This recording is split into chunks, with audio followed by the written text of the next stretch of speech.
한국 야구의 두 상징이 드디어 메이저리그에서 만났습니다. 4번 타자로 올라선 이정우, 그리고 마운드 위에는 역수출 신화 메릴 켈리. 7년을 기다려온 맞대결입니다. 이정우는 이날 처음으로 4번 타자로 선발 출전했습니다. 그가 처음 메이저리그에 진입했던 2024년 주로 1번이나 3번에 배치됐던 것을 떠올려보면 지금 이 자리는 매우 특별한 무게를 가집니다. 4번이라는 타수는 그저 중심이라는 의미를 뛰어넘습니다. 팀에서 신뢰하는 가장 결정적인 순간을 맡는 자리, 그리고 경기의 흐름을 틀 수 있는 역할을 지닌 자리입니다. 이정우가 그 자리에 섰고 공교롭게도 맞서는 투수는 KBO 팬들에게 낯설지 않은 이름 메릴 켈리였습니다. 그는 과거 SK 와이번스에서 리그를 대표하는 에이스로 활약했고 KBO를 거쳐 메이저리그 선발 한 자리를 꿰찬 대표적인 역수출 선수입니다. 그는 한국 시절 4년 동안 48승을 올렸고 탈삼진왕에 올라 우승 반지도 손에 넣었던 투수입니다. 그리고 2019년 마침내 미국으로 돌아가 애리조나의 선발진에 이름을 올렸습니다. 켈리는 단기 계약이나 마이너 순환 코스를 밟지 않았습니다. 팀의 꾸준한 2에서 3선발 자리를 지키며 매 시즌 두 자릿수 승수를 기록했고 이제는 완전히 메이저리그 투수로 자리 잡았습니다. 그의 피칭은 간결하고 계산적입니다. 직구, 체인지업, 커터를 상황에 맞게 배치하며 타자의 시야를 흐트러뜨립니다. 그리고 이날 그는 또 한 명의 한국 타자를 상대하게 됩니다. 그것도 자신과 과거 악연이 있던 이정우를. 이정우는 KBO 시절 켈리를 만나면 기세가 올라갔습니다. 2017년과 2018년 총 15번 맞대결에서 7안타, 타율 4할 6푼 7리, OPS 1.126. 이 수치는 우연으로 설명하기 어렵습니다. 분명히 읽고 있다는 이야기고 공의 궤적과 움직임을 감각적으로 받아들인다는 의미입니다. 이정우에게 켈리는 잘 맞는 투수였고 켈리에게 이정우는 조심해야 할 타자였습니다. 그러나 시간이 흘렀습니다. 두 선수는 각자의 자리에서 진화했고 이제는 미국 메이저리그라는 무대에서 다시 만났습니다. 이정우는 지난 시즌 부상으로 조기의 시즌을 마감하며 아쉬운 데뷔를 남겼지만 이번 시즌은 다릅니다. 정확도는 유지하면서 장타 비율이 증가했고 클러치 상황에서도 흔들리지 않는 집중력을 보이며 팀 타선을 이끌고 있습니다. 타순이 바뀌는 과정 속에서 흔들리는 구간도 있었지만 최근 경기에서는 다시 컨디션을 회복하고 있다는 평가가 나오고 있었습니다. 그런 시점에서 켈리를 만났습니다. 누구보다 많은 이야기를 만들 수 있는 상대. 타석에 들어선 이정우는 1회 첫 타석에서 번트를 시도했습니다. 2사 1루 상황, 의외의 선택이었지만 시도 자체는 나쁘지 않았습니다. 그러나 결과는 포수 땅볼, 아쉬운 출발이었습니다. 하지만 시청자 누구도 이정우가 이대로 끝날 것이라 생각하지 않았습니다. 그는 항상 다음 타석에서 응답하는 선수였습니다. 4회 말 1사 1루, 켈리의 공은 낮게 떨어졌고 속도는 88마일이었습니다. 몸쪽에 가까운 체인지업이 스트라이크 존 아래로 향했습니다. 보통이라면 속도가 죽고 변화폭이 크기에 헛스윙이나 얕은 내야 땅볼이 유도될 장면. 하지만 이정우는 배트를 컨트롤해 오른쪽으로 정확하게 밀어쳤습니다. 타구는 우익수 앞으로 빠르게 뻗었고 주자는 3루까지 진루했습니다. 이정우의 안타. 이는 단순히 안타 하나 이상의 의미를 가졌습니다. 오랜 기다림 끝에 메이저리그 무대에서 다시 성사된 맞대결. 이정우는 다시 켈리를 때렸습니다.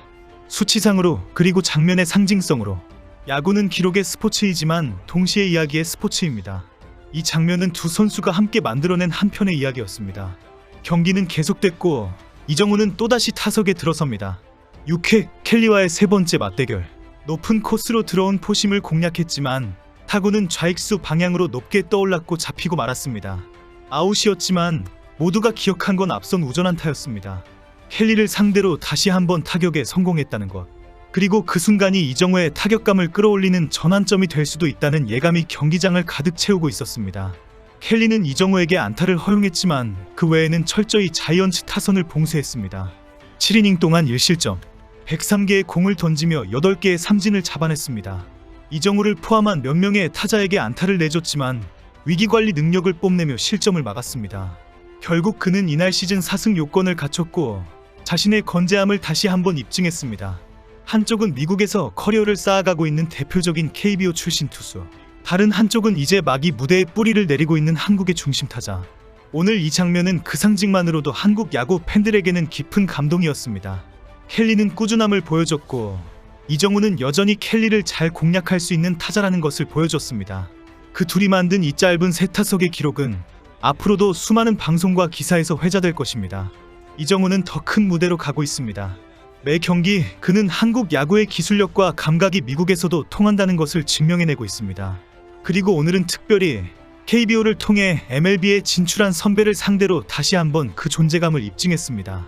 이는 그가 이 무대에서 경쟁력 있는 선수라는 사실을 알리는데 충분한 한방이었습니다. 앞으로도 이정우와 켈리는 다시 만날 것입니다. 다음엔 어떤 결과가 나올지 모릅니다. 하지만 확실한 건 있습니다. 두 사람이 맞붙는 그날은 언제나 한국 야구 팬들에게 가장 기대되는 날 중 하나가 될 것입니다. 왜냐하면 그 장면 하나만으로도 한국 야구의 위상이 얼마나 높아졌는지를 설명할 수 있기 때문입니다. 이정우가 4번 타순에 처음 이름을 올린 날 상대 투수가 하필 메릴 켈리였다는 건 누가 써도 믿기 힘든 시나리오였습니다. KBO 리그에서 이미 여러 차례 격돌했던 두 사람. 하지만 이곳은 샌프란시스코 메이저리그의 정중앙이었습니다. 그들이 다시 마주친다는 사실만으로도 이날 경기는 특별했습니다. 이정우는 그동안 주로 한 번이나 3번에 배치됐던 타자입니다.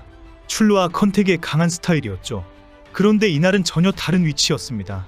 4번 결정적 순간에 타석에 서야 하는 자리, 흔들리면 팀 전체의 리듬이 무너지는 자리입니다. 이정우에게 무거운 책임이 주어진 것이고 구단은 그 책임을 감당할 선수로 그를 선택했습니다. 켈리 역시 미국 무대에서 완전히 자리를 잡은 투수입니다.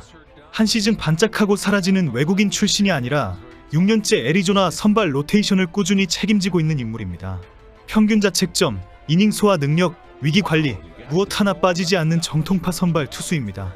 그런 켈리를 상대로 이정우는 다시 안타를 만들어냈습니다. 과거 기록이 우연이 아니었음을 메이저리그에서도 유효하다는 걸 증명한 셈입니다. 흥미로운 건 현지 반응이었습니다.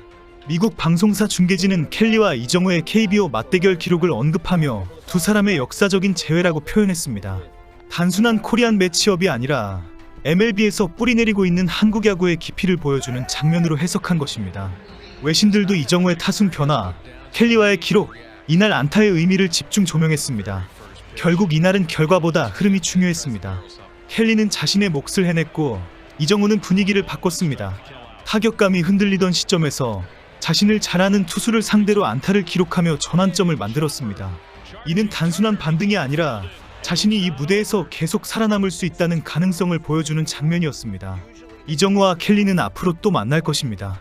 다음에 누가 웃게 될지는 알 수 없지만 분명한 건 있습니다.